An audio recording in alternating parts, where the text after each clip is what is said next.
The New York times దారిలోనే BBC కూడా భారత్ పై తప్పుడు ప్రచారం చేసింది. కాశ్మీర్ ఉగ్రదాడిని మిలిటెంట్ దాడిగా ప్రసారం చేసింది.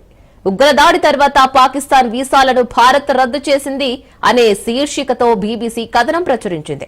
మరి అందులో పహల్గాం దాడిని మిలిటెంట్ దాడిగా చెప్పుకువచ్చింది. మరి ఈ కథనంపై కేంద్ర ప్రభుత్వం తీవ్ర అభ్యంతరం కూడా వ్యక్తం చేసింది. పహల్గాం ఉగ్రదాడిపై ఇలాంటి పక్షపాత ధోరణి ఏంటి అని ఇండియా బీబీసీ అధిపతి జాకీ మార్టిన్ కు కేంద్రం నోటీసులు ఇచ్చింది. వాస్తవాలేంటో పరిశీలించాలని కేంద్రం స్పష్టం చేసింది. పహల్గాం దాడిపై బీబీసీ ఉద్దేశాలేంటో విదేశాంగ శాఖ పరిశీలిస్తోంది.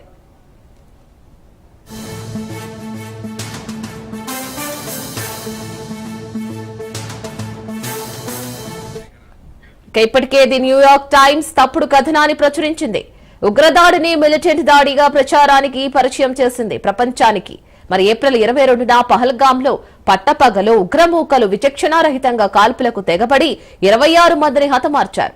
కళ్ల ముందు ఇంత స్పష్టంగా ఘోరం కనిపించింది. మరి ప్రపంచ దేశాలన్నీ తీవ్రంగా ఉగ్రదాడిని ఖండిస్తుంటే న్యూయార్క్ టైమ్స్ మాత్రం తప్పుగా కథనాన్ని ప్రచురించింది.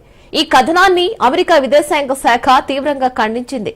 మిలిటెంట్ కాదు, టెర్రరిస్ట్ దాడి అని సరిచేసింది.